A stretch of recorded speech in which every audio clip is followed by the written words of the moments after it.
Les Congo AL News, première chaîne d'info. Bonsoir, l'arrestation, il y a bourgmestre, il y a commune, il y a Kalamou, Charlie Luboya. Aujourd'hui, il y a un conflit d'intérêt avec ANER parce que M. Jekoko Mulumbana, gouverneur Naye, Ngobila, a accusé, que Bangonde Mbassali Befort, Balongola, Francis, Balongola, M. Luboya, parce que M. Luboya, selon il y a fonctionnaire, il y a commune, il y a Kalamou, et aussi, partisan, il y a UDPS, qui a apporté du nouveau, il travaille, il essaye d'améliorer les choses dans la commune, il y a Kalamou, mais quand on a l'image, tout le monde sait ce qui se passe réellement parce que vraiment nous avons des informations et où il y a une source pour comprendre pourquoi la manifestation est Salami Belé contre Bango. Pour parler aussi, le président de la République aujourd'hui, il y a quelqu'un Window, pour nous local. Pe nakati ya mboka na biso ba kutanaki na SADC. N'oubliez pas que bazaki peut aussi na sommet monsieur Salamaki na est de la République démocratique du Congo pour la solution tout le monde qui absence ya Kenya na Rwanda. Mais pourquoi et comment pour comprendre aussi déclaration il y a ensemble Kamitatu et ses sangles parce la déclaration en disant que le Félix Tshisekedi a détruit les pays. Nous avons quitté Félix Tshisekedi parce que Félix Tshisekedi était membre de M23 a collaboré avec M23. Donc on parlait en gros avec Messieurs Mwamba Blanchard, où il secrétaire, il y a plateforme ensemble, réussir ensemble. Messieurs Mwamba, bonsoir. Bonsoir. Et aussi Messieurs Macheki Bedos, où il secrétaire général, il y a relations extérieures, il y a MTC. Messieurs Macheki, bonsoir. Bonsoir, Monsieur Mouzon. Alors, je vous propose d'abord de suivre cet élément parce qu'avant de comprendre toute cette émission en profondeur, bon, ce qui s'est passé sur l'arrestation. Il y a bourgmestre, il y a commune, il y a Kalamou, Monsieur Charlie Luboya. Suivez cet élément. Les Congo AL News, première chaîne d'info.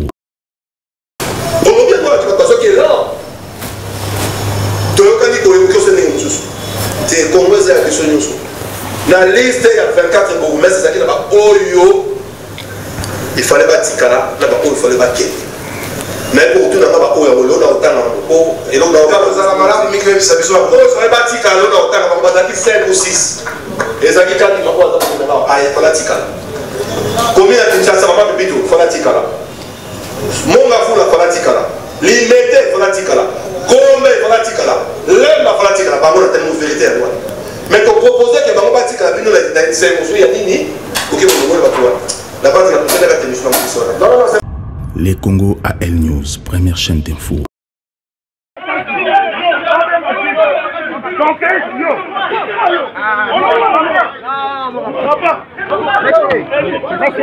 Non, non, non, non.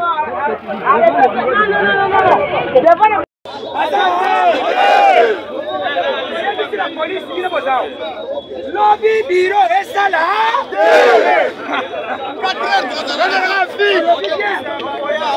Lobby 6. Bisona mwana na mwana 6.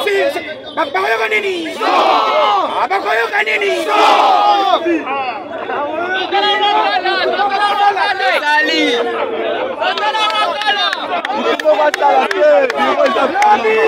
Mutu moko wasala wate. Abon attendez.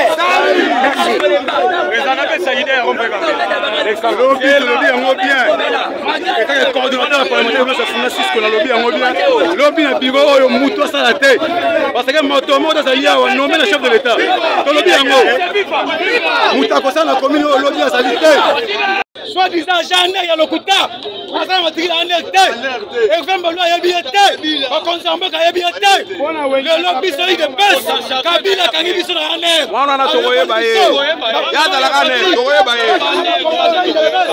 bafilme mona aner batela basocio bakondima yango te wana tokoyeba ye soki bourgmestre Luboya abimi lelo te biso de pese on va amener les actions des grandes envergures sur le terre. De manière pacifique, opération de Mboka. On a comme ça fait lui en air. Même ministre intérieur. Nous allons me content. Dans le complot, il y a bourgmestre de peste. Et ça dit complot total. Et ça va être. Son cabimité. Micro-misali Koya. Donc on menait l'action des grandes envergures. Mais de manière pacifique. Et ça va être. Chers combattants, une peste vivant. Viva. Loubé, loubé. Loubé. Je vous remercie. Illégalement, il est pour tirer, filmer Bango. Ok. Aner, c'est intelligence, service secret. Non, tout le monde a fait Aner. Pas quand on va filmer, pas sur les réseaux sociaux. C'est inadmissible, inacceptable. Yango, Bisso, Alimé, Chafé, Simani, c'est une question de Kalam. Une manière pacifique pour le conseil de la libération à l'immédiat, sans condition. Il y a beaucoup de choses à faire. C'est là, c'est là. Alimina le basico. Oh, Ezali Edikamu. Edikamu yelo. Aya. Omoni tu moi basé on va dans la oyo. Ya ko saboter une bête. Ya ko saboter.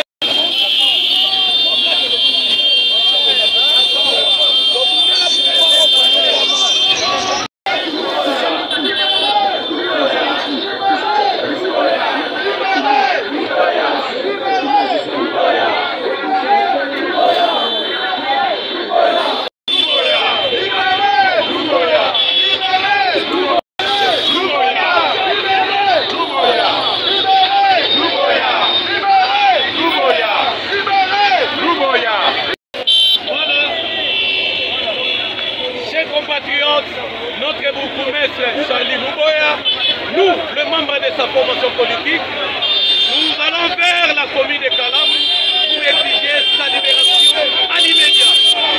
Luboya, c'est notre bourgmestre quand même s'il y a eu un paquet de rabat, mais pas jusqu'à 15 ans, le comprendre que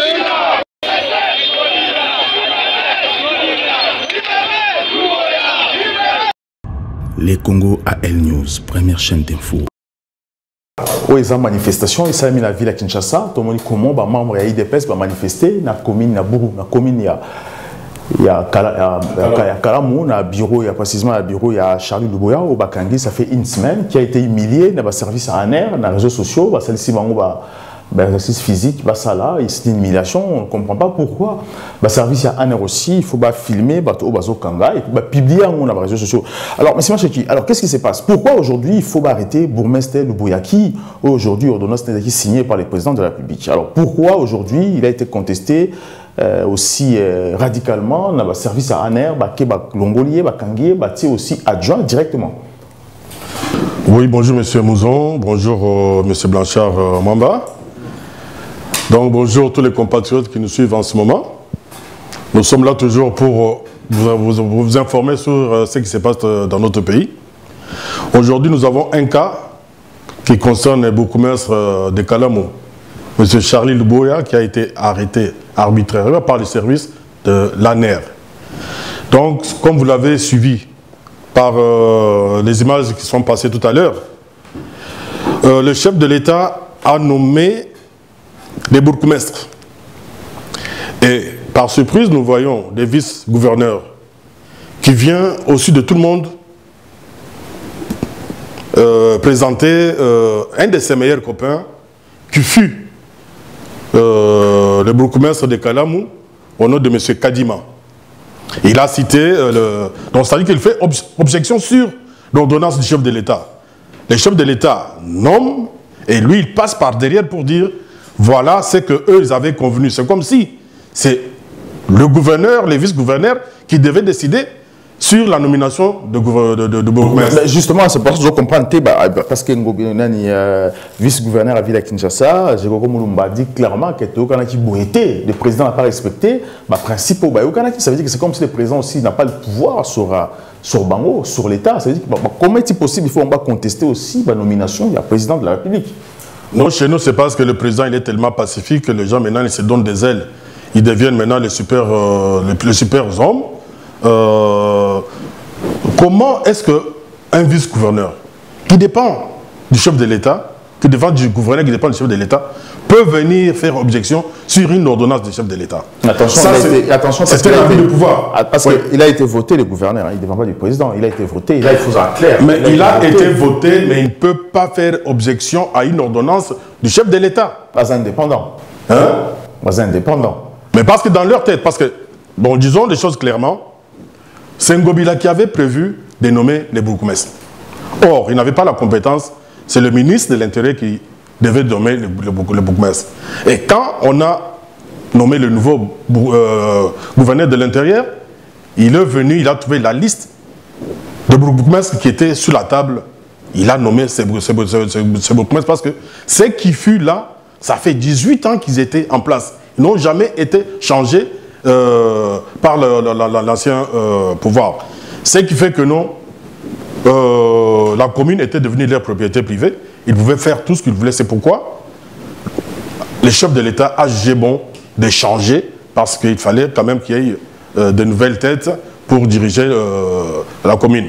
Ce qui s'est passé avec Charlie, parce que depuis que Charlie a été nommé, les agents de l'ANER, comme ils collaborent bien avec l'ex-bourgmestre M. Kadima, mais c'est Kadima qui est un meilleur ami à Jekoko Mulumba qui est le vice-gouverneur, Jekoko qui est encore le meilleur ami aussi de Ngobila, comme la liste de Ngobila n'a pas été retenue, c'est-à-dire que non, ils se sont maintenant acharnés contre les bourgmestres que le chef de l'État a nommé, entre autres, Charlie Luboya. Depuis qu'il est là, les agents de l'ANER, parce que dans la commune, il y a aussi un bureau de l'ANER qui dépend de Charlie Luboya. Il y a un agent de l'ANER qui n'a jamais respecté les ordres de Charlie Luboya. Ce qui fait que parfois même, il allait faire des émissions contre Charlie Luboya. Et ce jour-là, Charlie, il a fait appel à ce agent pour lui signifier qu'il ne voulait pas de sa présence à la commune parce que... Monsieur Mwamba, alors c'est compliqué parce que le président de la République n'a pas l'autorité. Pourquoi le président Tshisekedi n'a pas l'autorité sur le gouverneur? Parce que a nommé le bourgmestre par rapport parce que le gouverneur il a permis parce que ça qui a changé qui va gouverneur a permis ils sont incapables, ils sont incompétents. La ville de Kinshasa est très sale, très sale. Même Mobila aussi ne mérite pas d'être là. Alors pourquoi le président prend une décision et que vice-gouverneur à la ville de Kinshasa qui dit clairement qu'il a été voté aussi par l'appui de l'IDPS parce qu'il est de l'IDPS aussi, le vice-gouverneur à la ville de Kinshasa, Jekoko Mulumba, pourquoi ils doivent contester la nomination du président jusqu'en disant dans les réseaux sociaux que vous n'avez pas respecté jusqu'à ça faire sauter aussi les bourgmestres actuels. Oui, merci de me donner la parole. C'est vrai que je ne me suis pas penché sur le dossier, je ne le connais pas entièrement, mais en tout cas, de ce que j'ai pu voir dans les médias, il est vrai que le président donne un certain ordre qui est décliné par le vice-gouverneur de Kinshasa. Cela pousse à se poser des questions s'il y a réellement une entente entre le président et le gouverneur qui est Gentili Gobila. Il est vrai que les élections arrivent à petit feu, à petits pas. Il n'y a pas longtemps, nous avons vu l'ANER faire un travail qui était de prendre certains éléments dans la capitale qui se faisaient passer pour des chégués ou des clochards, alors que ce n'étaient pas des clochards, la plupart étaient des militaires. Je pense que dans l'idée du président, il faut commencer à faire un nettoyage si élection a lieu, et si réellement Gentili Gobila est de bonne foi avec le président, l'aide comme il le fait savoir qu'il soutient le président de la République et qu'il s'inscrit dans sa vision, on ne devrait pas assister justement à ce genre de problème. Mais je ne veux pas tirer des conclusions hâtives à ce sujet parce que je ne me suis pas penché dessus. Mais ce qui est sûr, c'est que l'ordre du président ne se discute pas dans la rue. Ça, c'est un problème que normalement, vous et moi, nous ne pouvons pas le savoir. Parce que s'il faut le contester, il aura fallu qu'il y ait une autre procédure pour pouvoir contester ou appeler le président à une autre décision. C'est ce que je peux dire en tout cas. Alors, est-ce qu'il n'est pas faible, notre président? Parce qu'il est faible à l'intérieur, tout comme à l'extérieur, parce qu'il n'est pas respecté à l'interne, mais aussi à l'extérieur. Nous le voyons parce que c'est médiatisé. Vous et moi, nous sommes au courant de cela. C'est vrai que le président de la République, dans sa personne, c'est une personne assez flexible. C'est une personne qui, effectivement, aspire à la démocratie. C'est la démocratie ou c'est la faiblesse? Ça, il faut le dire, on attaque les Congos, le président est faible. On contester à Kinshasa, il est toujours aussi faible. On ne sait pas quand est-ce que le président a la ferme aussi dans la décision. Et ça, c'est des Congolais se posent des questions. Est-ce qu'il faudrait bien avoir un président Est-ce que c'est la faiblesse ou bien c'est la lâcheté? Est-ce qu'on peut avoir un président lâche ou faible?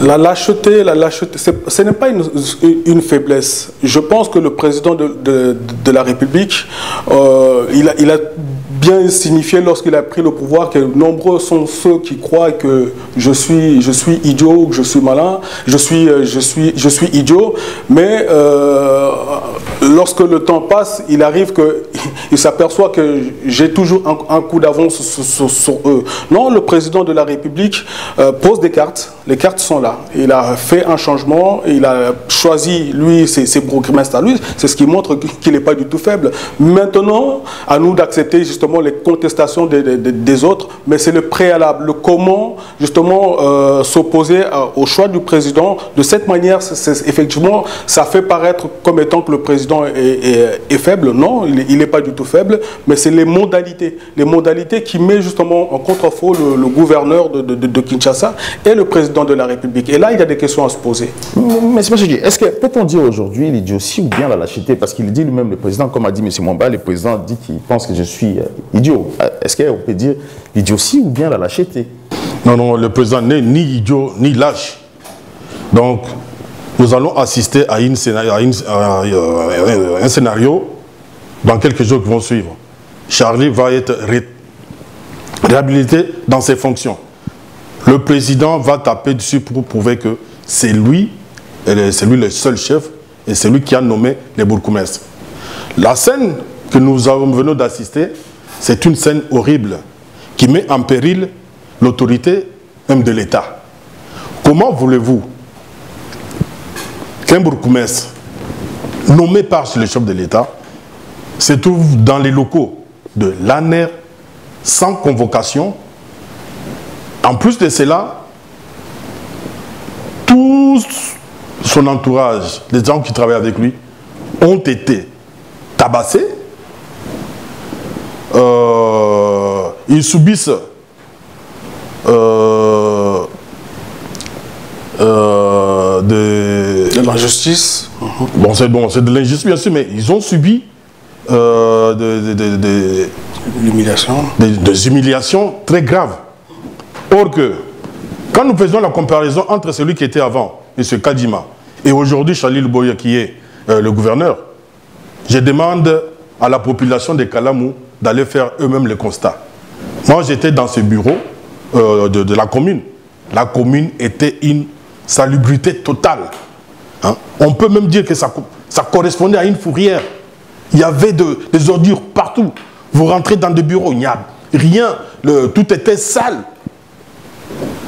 Le comptable, vous voyez, il n'y avait pas d'écriture comptable quand Charlie est arrivé dans la commune. Le grand problème qu'il y a est que Charlie a verrouillé tous les circuits où les gens de l'ANER pouvaient s'acquérir quelques miettes d'argent pour mettre maintenant de l'argent dans la caisse de la commune. Aujourd'hui, la caisse de la commune est alimentée régulièrement par l'argent de recettes de contribuables. Donc aujourd'hui, parce que est-ce qu'ils ont des problèmes d'intérêt? Est-ce qu'ils ont des problèmes de monde? Est-ce qu'ils ont des problèmes de recettes? Parce que le but qu'il y a aujourd'hui, Luboya Charlie, a la différence, a créé une différence entre le bourgmestre qui a vaillé, c'est ça? Non, mais ce n'est pas lui qui a créé. Donc c'est parce qu'ils n'ont pas voulu de son départ. Vous l'avez bien remarqué par l'annonce du vice-gouverneur. Il a dit qu'il ne fallait pas bouger celui qui était dans la commune de Kalamou. C'est-à-dire que c'est leur mec qu'ils ont mis là-bas. Mais comme il a été dégagé, ils se sont maintenant mis à combattre celui qui est nouvellement élu, qui est Charlie Luboya. Ils ont planifié leur plan parce que comment voulez-vous qu'il n'y a même pas de sanctions? On arrive directement, on arrête quelqu'un parce qu'il y a eu intercation entre lui et les agents de l'ANER qui dépendent de lui. Charlie, c'est leur chef. Mais pourquoi ANER aussi, il faut que tu as un problème? Pourquoi ANER aujourd'hui a insisté qu'il faut ballonner le pouvoir? Quel lien entre les ANER, qui est service à renseignement, le Luboya, ça veut dire que le Luboya aussi à commettre peut-être des erreurs, des fautes graves pour que ANER aussi kangaye?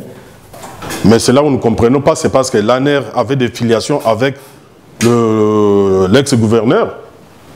L'ex-gouverneur avec le vice-gouverneur avec le gouverneur. C'est tout un circuit. quand Charlie a verrouillé pour que l'argent rentre dans la caisse de l'État, pour pouvoir maintenant organiser la commune, parce que quand Charlie est arrivé, dans la commune, il n'y avait absolument rien. La commune était toute seule. On peut demander même aux habitants, même aux gens qui travaillent dans la commune, peuvent les témoigner. Et Charlie, quand il est arrivé dans la caisse de la commune, il n'y avait rien. Le comptable n'avait même pas une écriture comptable. Il n'y avait même pas une gestion de la ville. Est-ce qu'il y a l'argent aujourd'hui? Aujourd'hui, il y a l'argent parce que Charlie, il a fait installer une téléphonie à travers la Fricelle. Il a eu des contrats avec la Fricelle pour construire un terrain de basket dans la commune. Toutes les ordures qui étaient dans la commune ont été nettoyées. Aujourd'hui, la commune semble parce qu'il n'a pas encore fini le travail pour lequel il avait commencé, semble être propre. Aujourd'hui, on peut téléphoner à la commune, vous avez une réponse. Dans la commune de Kalamou, les actes de naissance, Charlie, quand il est arrivé, il les délivre gratuitement, sans même un centime. Vous vous rappelez quand nous avons besoin d'avoir une attestation, combien nous devons payer? 200 $.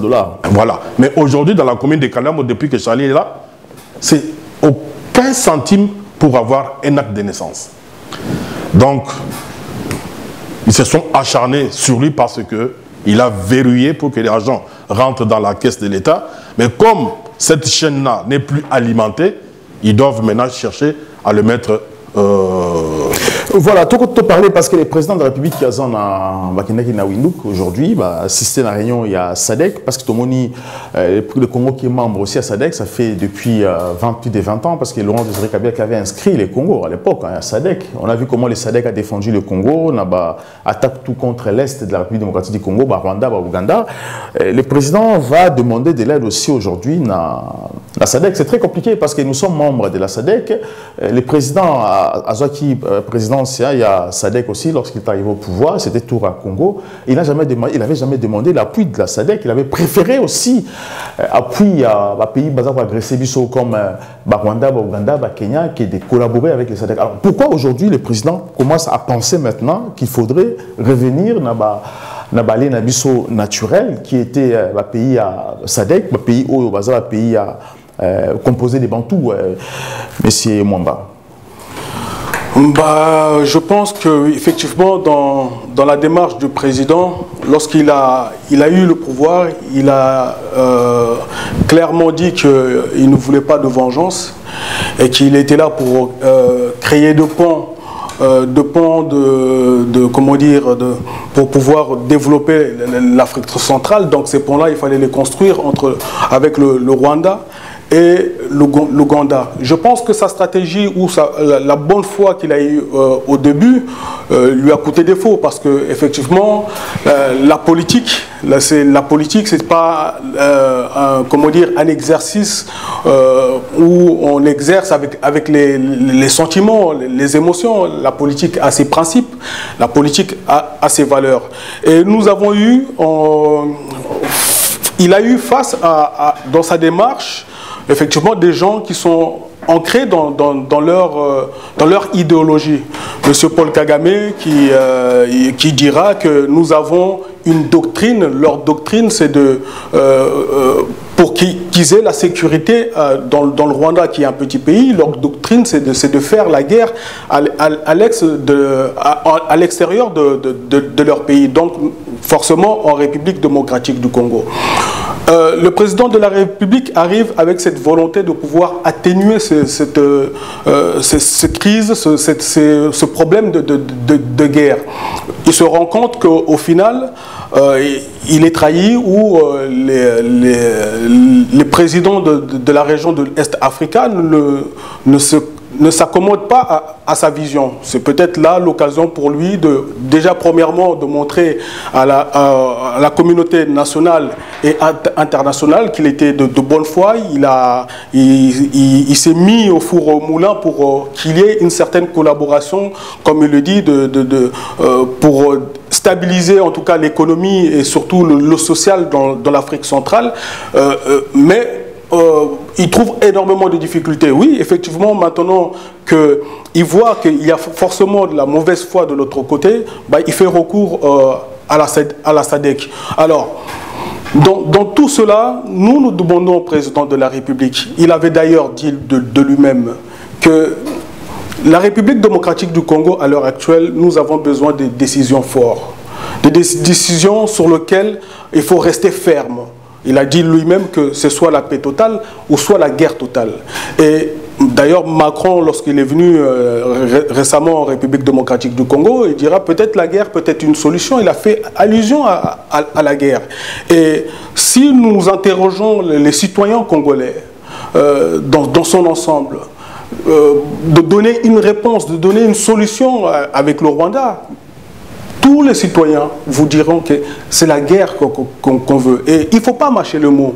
Bien que la République démocratique du Congo subit cette agression depuis fort longtemps. Mais je pense, moi, personnellement, que pour résoudre ce problème, il faut que tous les partis politiques, les citoyens congolais, nationalistes, républicains et le citoyen lambda, qu'on se range tous derrière cette idée d'en finir avec le Rwanda. Comment en finir au moment où lui-même le président est entouré des Tutsis? Les Tutsis qui ont mené la guerre au Congo, les Tutsis qui ont trahi notre pays, qui ont tué notre président Laurent Désiré Kabila. Ça, il faut le dire. Écoutez, tous ces Tutsis, les Bizimakara, sont tous autour du président qui réclament aussi... Monsieur le journaliste, ne faisons pas de... La sécurité du président de la République. Monsieur le journaliste, ne faisons pas de ce peuple venu du Soudan des dieux. Ne créons pas une psychose dans la société. Parce que lorsque nous parlons des problèmes, nous disons il y a un Tutsi derrière. Bizimakara ont tué, ont déstabilisé notre pays. Bizimakara a déstabilisé notre pays. La justice congolaise doit les poursuivre. Si ils ont la facilité à tuer, ça ne justifie pas qu'ils sont forts. Ils doivent être poursuivis par la justice. Très bien. Mais bien sûr qu'ils doivent être poursuivis par la justice. Moi, je dirais même qu'en République démocratique du Congo, il faut réinstaurer la peine de mort. Mais il faut qu'on arrête cette psychose de se dire que parce qu'il y a un Tutsi, alors il y a danger et qu'on ne peut rien faire. Il faut aller à la guerre. Et je ne pense pas que... Comment aller à la guerre lorsque nous sommes infiltrés? Lorsque notre ennemi mange avec notre président, notre ennemi est en train de danser avec notre président. Notre ennemi invite la femme du président et le président dans son pays pour manger ensemble. C'est là où il y a le mécanisme de la loi. Par exemple, la loi Tchani nous permet de connaître sincèrement l'appartenance de ces gens-là en République démocratique du Congo. Est-ce qu'ils ont un pied en République démocratique du Congo et l'autre pied au Rwanda, ou ils ont leurs pieds, leurs deux pieds au Congo? Et la loi Tchani, je pense qu'elle va nous permettre justement à comprendre cela. Et je dirais qu'effectivement, le président de la République, s'il a cette démarche de faire une guerre totale, il faut faire un nettoyage. La guerre totale, lorsque Laurent Désiré Kabila a dit le 2 août 1998, lorsqu'il a dit tous les Rwandais chez eux, il faut accompagner les bataillons rwandaises au Rwanda, et tous ces Rwandais sont partis, hein. Tous ces Rwandais, Bizimakara, tous sont rentrés au Rwanda, mais c'est Bachiki. Alors, on va aller à la guerre, parce que le président de la République a refusé l'aide, à l'époque déjà, a refusé l'aide de la SADC, nos partenaires naturels. Il avait cherché, il avait préféré, il avait trouvé mieux, comme il a dit, pour Kagame. C'est mon frère. Il nous a imposé Kagame à Kinshasa, au funérailles de Tshisekedi. On a tous vu les génocidaires du Congo est devenu le frère des Congolais au stade de martyr. Alors lorsqu'on nous dit qu'on va revoir encore la SADC pour pouvoir combattre ceux qui nous font mal, ça veut dire que le président de la République est perdu. Il n'a aucune compétence aussi de la diplomatie. Ah non, c'est le président de la République, depuis son accession au pouvoir, nous voyons que depuis qu'il est au pouvoir, il se bat. Il se bat. Corps et âme pour résoudre les problèmes à l'est du pays. Échec aux échecs. Non, pas des échecs. Il accumule les échecs. Aujourd'hui, les problèmes à l'est commencent à s'atténuer par rapport à avant. Mais c'est un problème qui a duré 18 ans. Lui, il est venu dans 4 ans, il ne peut pas les résoudre d'un seul coup. Mais nous avons vu comment il s'est battu pour arriver à trouver au moins la paix dans cette région. Il fait des négociations.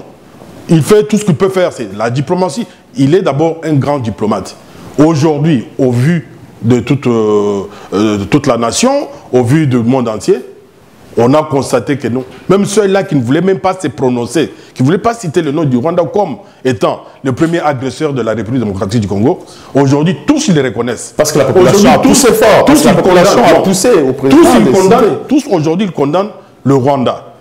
C'est grâce à quoi? C'est grâce à la diplomatie du président de la République. Par la population qui a imposé au président de dire que c'est le Rwanda qui est responsable. Allez-y. Donc moi, je dirais que non, le chef de l'État, il a beaucoup optimisé la diplomatie. Il faut approcher son ennemi pour mieux le connaître. Regardez comment nous sommes infiltrés par les Rwandais. Ils nous connaissent parfaitement. Ils connaissent nos points faibles et nos points forts. C'est ainsi qu'il faut s'approcher. Le président, tout ce qu'il est en train de faire, c'est trouver la paix à l'Est. Aujourd'hui, moi, je suis partiellement content parce que quand je parle avec les gens de l'Est, ils me disent que, en tout cas, ils retrouvent peu à peu la paix. Peu à peu la paix. Ouais. La paix. Peu à peu la paix. Mais que va-t-il se passer? Est-ce que SADC va accepter sa demande d'aide? Est-ce que la SADC peut-il envoyer aujourd'hui, acceptera d'envoyer aussi ses militaires au Congo, M. Mwamba? Bah écoutez, je pense que sur ce dossier, de ce que j'ai pu voir via les réseaux sociaux, via les canaux un peu fiables, qu'il y a l'Angola et l'Afrique du Sud qui ont accepté de rentrer dans un exercice militaire d'offensif. Donc c'est-à-dire qu'ils ont accepté personnellement de combattre le groupe M23. Donc nous avons là déjà 3 pays effectivement penchant bantou qui se rangent dans la démarche du président de la République. Et moi j'ai fort foi en ça, j'y crois fortement parce que c'est vrai que le président de la République, il y a quelques mois, quelques années maintenant, qui fait ses efforts, comme mon confrère vient de le dire, et aujourd'hui il est déterminé. Il est déterminé à mener cette guerre, parce que je pense qu'il faut partir dans cette lecture-là des choses. Il a fallu d'abord montrer au niveau de communauté internationale, au niveau national, sa bonne foi. Et maintenant qu'effectivement, il y a la SADC, moi je pense que la SADC va valider cette affaire. Et nous rentrons en guerre, et là nous comprendrons effectivement si le président de la République a dupé le Congolais ou n'a pas dupé le Congolais. Mais il fallait cette démarche, il fallait vraiment montrer qu'il était de bonne foi dès le début. Et c'est seulement ce point final qui démontrera que le président de la République était du côté du peuple et non du côté Alors nous entrerons en guerre avec quel militaire au moment où dans notre armée, il y a des Rwandais, il y a des Tutsis qui sont à l'interne de notre armée, qui nous trahissent aussi, parce que nous avons l'ancien ministre de la Défense qui est Tutsi aussi, qui est allé en Russie, signer un accord avec la Russie pour acheter des armes. Aujourd'hui, on apprend qu'on n'a pas des armes pour combattre aussi le Rwanda. Alors lorsqu'on va chercher le Sud-Africain, est-ce que le Sud-Africain va nous équiper correctement? Est-ce que le Sud-Africain va envoyer des hommes sur terrain pour combattre l'ennemi au moment où nous-mêmes, les Congolais, nous sommes incapables aussi d'activer notre armée pour aller justement à la chasse de cet ennemi? Justement, je pense que dans cela, il faut aussi voir le côté vertical de la chose. C'est-à-dire que l'histoire nous enseigne. Lumumba l'a dit, que le Congo sera libérés que par le Congolais eux-mêmes. Mais en politique, nous avons des partenariats, nous avons des collaborations. Bien que nous avons 9 voisins qui nous mènent la vie un peu dure, mais si nous voulons sortir de ce calvaire, il faut forcément collaborer avec des pays puissants. Et je pense que l'Angola et l'Afrique du Sud peuvent répondre justement aux solutions de la République démocratique du Congo. Alors, Monsieur le président de la République est entouré de certains généraux qui sont des Rwandais. Qu'il a lui-même du mal aussi à virer. Il a du mal à virer. Je ne pense pas que ce soit une épine pour le président de la République. Et pour eux-mêmes, ces généraux qui sont autour du président de la République. Si jamais il arrivait qu'il y ait quelque chose de grave qui arrive au président de la République, eux-mêmes ne seront pas en sécurité et surtout pas à Kinshasa. Alors, ils ont tué Laurent Désiré Kabila, ils étaient au pouvoir. Parce que ce qui est étrange aussi, Jean-Pierre Bemba, comme ministre de la Défense, était rappelé à l'Assemblée nationale de notre pays, mais représenté par l'ancien ministre de la Défense, qui est ministre de la Science, Recherche et Scientifique. Alors, pourquoi est-ce que Jean-Pierre Bemba est sous tutelle de l'ancien ministre des Affaires de la Défense, qui est Tutsi ou pas, monsieur Machiki? Non, non, moi je ne trouve pas un problème là-dessus. Il peut se faire représenter parce que peut-être il avait d'autres programmes qui étaient plus importants que de se représenter. Il devait répondre quand même aux questions des peuples. Donc ça c'est très important. Ouais, peut-être il avait des dossiers très importants. Il devait expliquer aux Congolais pourquoi il choisit d'être ministre de la Défense. Mais aujourd'hui que les Congolais lui posent la question, quand il est libre, il va répondre. Peut-être il avait d'autres préoccupations que de répondre aux questions des Congolais par rapport...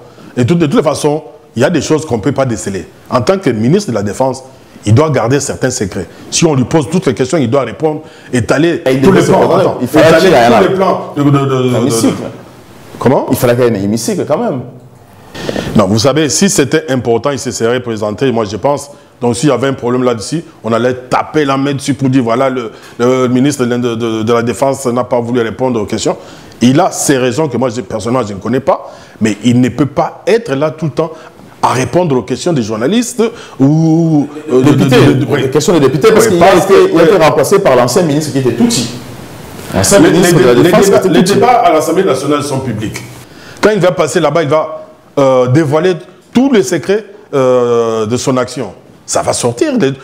À l'Assemblée nationale, vous avez oublié que nous avons des Rwandais qui siègent encore dans l'Assemblée nationale. L'exemple de Monatusu, ils sont nombreux peut-être, qu'on ne connaît pas encore. Mais il a raison de ne pas se prononcer au sein de l'hémicycle parce qu'il y a des ennemis qui siègent encore là-bas. Mais qui est représenté, parce que là, le fait d'être représenté par un Tutsi qui était avant lui, ça veut dire que lui aussi a livré ses secrets à ses ministres qui étaient avant lui de venir les présenter devant le peuple. Non, non, pas nécessairement. Mais il a sa stratégie que moi et toi, on ne connaît pas.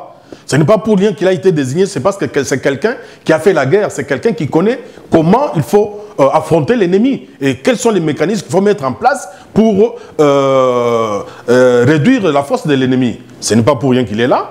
Voyons voir les résultats. Ça ne fait pas longtemps qu'il a été nommé. Il reste encore du temps pour qu'il puisse nous prouver de quoi il est capable. Mais la priorité d'abord, c'est ce que le président est en train de faire.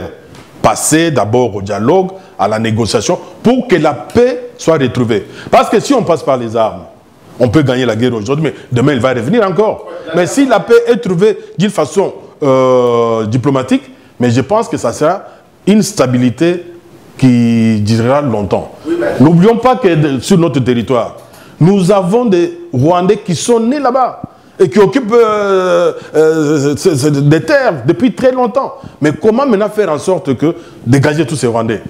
Si on gagne la guerre, ils resteront. Ils vont encore renaître d'autres... Tout ce que vous voulez. Le Congolais pense qu'il faut aller à la guerre, comme a dit M. Momba, parce que les années passées, Joseph Kabila ont essayé de négocier avec tous ces Rwandais. Hein, ils ont toujours réclamé, c'est comme aujourd'hui, hein, les accords du Kenya réclament les terres aux Rwandais. Tout le monde le sait. Alors, si le président de la République dit qu'on va à la guerre, les Congolais poussent le président à aller à la guerre parce que nous sommes sûrs qu'avec la guerre, nous pouvons gagner facilement. Les ministres... l'ancien ministre de la Défense qui était en Russie pour aller acheter des armes. On a vu, il a acheté des armes, on a vu l'avion de chasse qui a été touché par les Rwandais, aucun mot du président de la République, aucun commentaire du président de la République, ni de la ministre de la Défense. Et aujourd'hui, alors si on comparait le Mali et au Congo, on voit les présidents de la République, bientôt 5 ans au pouvoir, le Mali à peine 2 ans, je pense, au pouvoir, mais les choses changent radicalement. Alors, pourquoi pas comparer les Congo au Mali? Pourquoi pas le président Félix doit adopter l'esprit malien ou encore le pays africain qui on ne peut pas comparer les deux situations parce que nous avons, je ne sais pas, 11 pays frontaliers. Et tous ces pays, il y en a qui ont beaucoup d'intérêt sur le territoire congolais et qui ne veulent pas laisser leurs intérêts par rapport à la guerre. Ils financent la guerre parce que la guerre leur profite d'une autre manière. Ces pays-là ne peuvent pas laisser le Congo en paix. C'est pourquoi il faut aller par la négociation pour qu'ils comprennent et qu'ils se retirent avec des accords définitifs. Oui, avec des accords définitifs. Monsieur Momba, Félix Tshisekedi, c'est un traître, il détruit le pays. Ça, c'est la déclaration de Denis Sanga. Et Kamita te dit aussi que si nous avons quitté l'ensemble, c'est parce que nous avons compris, nous avons surpris Félix Tshisekedi, collabo, ami du M23, parce qu'ils étaient à Kinshasa, on négociait avec Félix Tshisekedi, parce que Félix Tshisekedi leur doit des terres. Alors, lorsqu'ils le disent, c'est Sanga et Kamitatu, cela prouve bien qu'on n'ira jamais en guerre avec les Rwandais tant que Félix Tshisekedi serait président. C'est lui-même, les M23. Les propos de Élysée Sanga, indexant le président de traître, nous savons très bien d'où vient Élysée Sanga. C'est un ancien rebelle. Alors, entre une personne qui est un rebelle, vous savez, la repentance, lorsqu'elle n'est pas sincère, on est souvent mené à reproduire les mêmes choses. Parce qu'aujourd'hui, Élysée Sanga n'a pas pris les armes, certes, mais il dira que les Banyamulenge, ce sont des Congolais. Comme l'a dit Félix Tshisekedi. Très bien, je suis d'accord, comme l'a dit Félix Tshisekedi, mais Félix Tshisekedi n'a jamais justifié les frontières des années 60. Élysée Sanga l'a souligné que tous ceux qui étaient là, tous ceux qui étaient sur le sol congolais dans les années 60 étaient congolais. C'est la même chose. Le président de la République a effectivement dit que les Banyamulenge sont des Congolais, mais il avait parlé dans la sagesse et il fallait comprendre le pourquoi. Et nous le savons qu'à cette période-là, il y avait déjà des lobbying de ces personnes venant du Soudan qui ne sont même pas du périmètre géographique du Rwanda. Ils viennent du Soudan et ça, il faut vraiment le dire. Il y avait des lobbying qui commençaient à travailler avec des investisseurs, enfin les multinationales, pour créer les troubles à l'est de la République. Et d'ailleurs, même Rouberois, à cette période, qui dira que sur la colline là-bas, c'est en train de chauffer. Nous avons vu notre confrère, comment s'appelle, Daniel Safou, aller faire aller là-bas pour voir un petit peu tout ce qui s'est passé. Alors, je ne pense pas que entre effectivement une personne qui a été élue de la façon dont le président a été élu et une personne qui a pris les armes pour attaquer son État, son propre État, entre ces deux personnes, je pense que c'est lui qui peut être, c'est lui qui mène enfin, entre le président qui a été élu correctement et une personne qui prend les armes pour prendre le pouvoir, contrairement à ce que dit la Constitution, je pense que l'idée de traître est bien définie dans la procédure qui était celle d'Élysée Sanga. En ce qui concerne Olivier Kamitatu, nous savons que c'est un jeune, enfin c'est un monsieur qui a eu l'opportunité, par le biais de son père, d'avoir la fourchette dans la bouche. Contrairement à nous autres qui nous faisons de nous-mêmes, il est parfois très facile lorsqu'on a eu la vie facile de critiquer. Il est parfois très facile lorsqu'on a eu de la nourriture à table de pouvoir indexer les autres facilement. Monsieur Olivier Kamitatu est passé dans des différents postes de la République démocratique du Congo, mais le peuple congolais ne l'a jamais pris à l'exemple. Et moi, j'aimerais aussi, par le biais de cette question que vous venez nous poser, que M. Olivier Kamitatu nous affirme son appartenance à la République démocratique du Congo. Par exemple, s'exprimer en lingala, ça nous ferait peut-être nous plaisir à nous. Kamitatu en lingala, il a dit, moi je suis dit Kamitatu lors des accords de la Simco, la caméra tournait dans la salle, lorsqu'on lui posait la question en lingala, qu'est-ce qu'il a dit? Moi j'aime pas m'exprimer à vos langues là, aller dégager avec vos langues là, tout ça j'aime pas. Voilà. C'est déjà aussi là l'appartenance justement à la République démocratique du Congo, la langue. C'est vraiment très important. La même question. Les déclarations de Kamitatu et puis de Sanga. Le président Tshisekedi a trahi, c'est lui qui a détruit le pays et c'est nous avons quitté parce que Félix Tshisekedi collabore avec le Rwanda et est proche. Mais alors qu'on sait très bien aussi que Moïse Katumbi, lui-même aussi, sa femme est proche de Kagame. Il aussi des appels. Pour moi, ce sont les effets d'annonce. Que ce soit Sanga, que ce soit Mozito, que ce soit Kamitatu, que ce soit... Tous ces gens-là, ils ont desservi le pays. Sanga a le pouvoir parce que lui il siège dans le Parlement. Pourquoi, s'il a des problèmes, pourquoi il ne peut pas les exposer? Il a dénoncé des choses au Parlement. on l'a suivi. Il faut pas seulement au niveau des médias, il faut qu'il défende ces textes. Devant l'hémicycle. Oui, bien sûr, il est là-dedans. Moi et toi, regardez, nous le faisons librement là où nous sommes parce que nous n'avons pas la possibilité de faire voter des lois. Mais lui, au moins qui siège, non, il ne peut pas. Il siège dans l'Assemblée nationale, il doit faire des propositions de loi qui seraient adoptables. S'il propose des choses qui ne sont pas adoptables, c'est-à-dire que non, on trouve que non, ce ne sont pas une nécessité pour l'instant. Ces gens-là, ils ont desservi le pays. Tout ce qu'ils cherchent, c'est s'engager. Elle a tout fait pour avoir un poste ministériel. Nous avons cette habitude-là. Quand on se bat pour avoir un poste et qu'on ne l'a pas, on devient opposant, on commence à dire des choses qu'on trouve nécessaires pour ne que détruire. Moi, j'aimerais que ces gens-là fassent des bonnes propositions pour le bien-être de notre pays.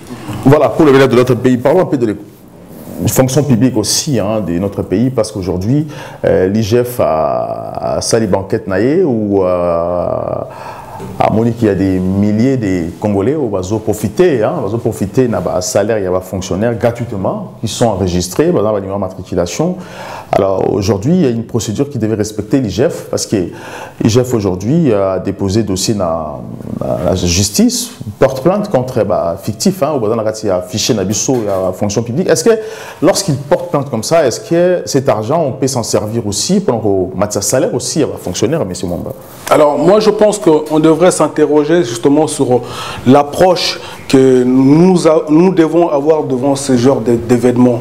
Parce que c'est vrai qu'en République démocratique du Congo, j'en suis moi-même témoin de cela. J'ai envie de créer une entreprise. C'est souvent, effectivement, le statut est fictif. C'est en gros une culture dans les affaires en République démocratique du Congo. Et de cela impacte justement le crime économique. Je dirais que notre approche à cela devrait être plutôt ferme, devrait être radicale. Parce qu'on peut prendre, monsieur le journaliste, un cochon qui était dans la boue, le prendre, le laver, et 2 minutes après on le laisse, le cochon retourne dans la boue, on se pose la question, comment se fait-il que le cochon est retrompé dans la boue? Mais l'animal a ça dans son ADN. Et dans la société congolaise, le Congolais a la corruption dans l'ADN. Alors, quelle est notre approche à cela? Moi, j'ai vu, il y a quelques années, un problème similaire à celui-ci en Inde. Une personne qui avait dans l'État, qui avait détourné de l'argent équivalent à 2000 euros, cette personne, on l'a condamnée au plus haut niveau. Je ne veux pas citer le nom ici pour le terme ici pour ne pas choquer les gens, mais je pense que la République démocratique du Congo devrait en arriver à là. Parce que quand on dit par exemple le crime économique, c'est équivalent du crime qu'on fait physiquement à une personne. Parce que le crime économique, qu'est-ce que ça impacte sur quoi? Ça impacte sur cette fille qui par hasard se promène dans la capitale de la République démocratique du Congo, qui est le Kinshasa. Elle se fait violer. Elle se fait violer, issue de ce viol, elle tombe enceinte, elle se retrouve dans la maternité pour accoucher, mais elle n'a pas d'argent. Cette fille-là, on prendra son enfant en otage jusqu'à ce qu'elle paye. Il découlera de ce cas-là. Nous avons vu un soldat aller à l'est de la République combattre. Et malheureusement, ce soldat a eu une balle perdue, enfin une balle dans la jambe. Et d'ailleurs, il en a fait une vidéo pour réclamer au gouvernement de pouvoir l'assister parce qu'il était là pour se battre pour la République.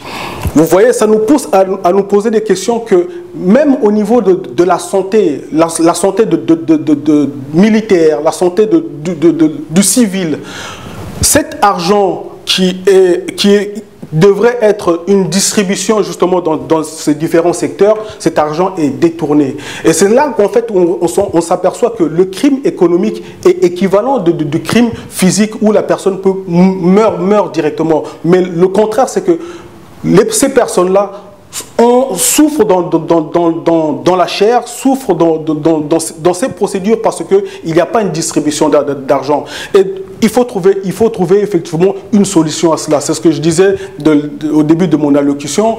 Le cochon qu'on prend, qu'on met dans l'eau, on l'a lavé et qu'on le laisse dans la liberté, il retourne toujours dans la boue. Moi, je dirais qu'à un certain moment, il faut retroucher les manches, mettre les couverts à table et trouver une solution pour les cochons.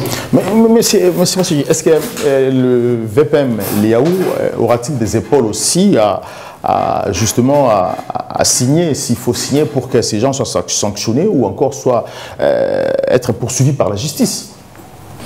Donc ces gens-là, ce sont déjà des criminels économiques. Ils font souffrir la population. Quand je regarde, comment voulez-vous que ces agents payeurs puissent toucher l'argent des 961 agents donc 961 agents se faisaient payer sur une dizaine de listes de paie d'autres ministères. 44 000 agents fictifs que ces gens-là se font payer. 55 000 disposant de plusieurs numéros matricules. Imaginez-vous. On a évalué ça à 800 millions de dollars par an. Qu'est-ce que nous pouvons faire dans notre pays avec 800 millions de dollars par an? On peut construire les écoles. On peut même construire les hôpitaux. On peut juste même aménager parce que nous n'avons pas d'hôpitaux. Bon, je peux dire aujourd'hui qu'au Congo, vraiment, les hôpitaux, nous n'en avons pas. Et ça n'existe pas, il n'y a pas d'hôpitaux. Il y a 0% sur 100, même pas 1%. Avec cet argent, on peut même acheter des ambulances. Il n'y a pas d'ambulance. On peut même créer une société de répression d'incendie. Il suffit qu'il y ait un petit feu quelque part, mais le feu va prendre des dimensions démesurées parce qu'on n'a rien prévu pour faire face à ce genre de situations. Ce sont des criminels. Ces gens devraient normalement ne devraient pas exister. Ne devraient pas exister. Parlons vrai, parce que tout le monde fait vérité, parce que là, au lobby sur 800 millions, là, tout le monde IGF, l'IAO, grâce à l'IAO aussi, il faut le dire, parce qu'à numériser fichiers à fonction publique, c'est pour ça que là, aujourd'hui, on découvre qu'il y a des failles, il y a beaucoup de gens qui touchent de l'argent pour rien, ils ont recensé beaucoup d'argent, mais d'où va cet argent? Le problème, c'est que ces gens-là sont connus. Comment veux-tu que tu aies un agent payeur? On sait que tu as un salaire, supposons même, de 500 $, parce qu'au Congo, les salaires sont un peu de 500 $. Chaque mois, chaque année, vous construisez des immeubles. Mais on ne peut pas se poser des questions là-dessus. C'est pour ça qu'on a le bas, parce que là, au lobby, il y a 800 millions, fictif 800 millions. Il faut que le Congo récupère au moins 800 millions en fonction publique, dans la fraude en fonction publique. Mais moi, au Kenya, pourquoi? Parce que le président de la République, depuis qu'il est là, aucune vision sur les infrastructures. Mais moi, ils ont un bon combat, l'argent payé, non, mais nous avons vu, ces gens-là, ils ont multiplié des cartes d'électeurs. Justement, ça veut dire qu'une seule personne peut avoir 5 cartes et vous allez retirer la paye pour 5, 10 personnes, 15 personnes. Mais qui nomme ça matricule aussi dans la fonction publique, ce sont des politiciens. Parce que les postes administratifs sont aujourd'hui, politiciens, on est créé, fictif, on le sait, on le voit. Parce qu'il n'y a aucune vision sur la famille congolaise. Et cet argent ira simplement, doucement, dans les poches. Il y a des voleurs, parce que tous ces voleurs qui ont été emprisonnés, accusés dans la justice, aujourd'hui sont en liberté. Il y a même casserole, la présidente de la République. C'est pour cela, dans la question précédente que vous m'avez posée, j'ai signifié à ce que la République démocratique du Congo puisse prendre des décisions à la grandeur de la République. On le dit souvent que la République démocratique du Congo est une solution planétaire, mondiale par rapport à pas mal de choses. Mais l'homme congolais aussi devrait être une solution pour la civilisation humaine. Et de cela, on ne doit pas tolérer ce genre de choses. Je parlais ici, j'ai donné un cas ici par rapport au crime économique. Cet argent, effectivement, comme vient de le dire mon confrère, pouvait servir justement peut-être dans une caisse de santé, avoir des cartes vitales pour permettre aux gens de pouvoir avoir des soins au petit prix. Mais tant que nous laissons ces gens agir et que quand ils passent dans la cour de cassation, ils sont libérés parce que ce cochon qui avait de la boue, qu'on laisse partir et qui revient et qu'il faut encore le relaver. Nous l'avons vu avec le problème de 100 jours. Des gens qui ont détourné de l'argent, aujourd'hui, la justice n'est plus, mais le corrompu est encore là dans les affaires. Mais quand nous tolérons ça, comment voulez-vous qu'il y ait un changement? De ce fait, moi je dis qu'il faut prendre des décisions fortes, il faut être ferme, il faut réinstaurer la peine de mort en République démocratique. Ça existe déjà, il faut juste l'appliquer. Il faut l'appliquer. Là, aujourd'hui, l'IAU ou encore IGF, Baza aussi en danger parce que Bazo ça va dossier où l'État vous allez incapable aussi à vous appliquer parce que c'est que ça va dévoiler les voleurs, mais les voleurs on va l'arrêter parce que ce sont les frères du président. Et c'est Macheki en un mot. Non, nous voulons que la justice soit appliquée. Nous sommes des Congolais. Nous souffrons, nous ne voulons pas voir nos frères souffrir pendant que notre pays est immensement riche. Et nous sommes considérés aussi comme un pays plus pauvre au monde parce que nous avons de tels individus qui sont là en train de détruire notre nation. Moi, je pense qu'on devait instruire un cours de civisme dans toutes les institutions avant de commencer le travail. Cours de civisme. Comment vous devez vous comporter? Comment vous devez être vous-même en face de votre nation? Qu'est-ce que vous pouvez faire pour votre nation? Tous les matins, dans tous les bureaux, avant de commencer le travail, pour que ces gens-là, au moins qu'ils aient des notions nouvelles. Nous avons besoin d'une nouvelle classe politique. On n'a plus besoin des Kamitat, tous ces gens qui ont des services et pays. Nous voulons maintenant avoir des nouvelles têtes comme ça. Nous pouvons les juger à travers les actions qu'ils vont mener. Par exemple, aujourd'hui, Charlie Luboya qui est en train de mener une bonne politique au sein de sa commune. Regardons maintenant les résultats. Parce que les autres ne se retrouvent plus, comme on dit dans les termes congolais.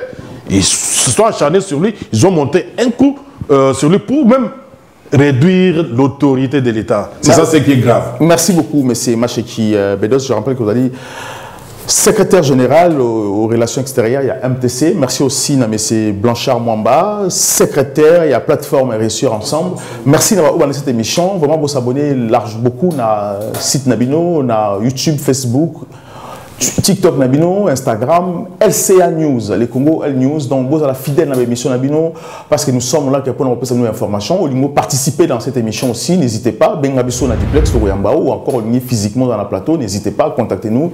Merci beaucoup et à très bientôt. Les Congo AL News, première chaîne d'info.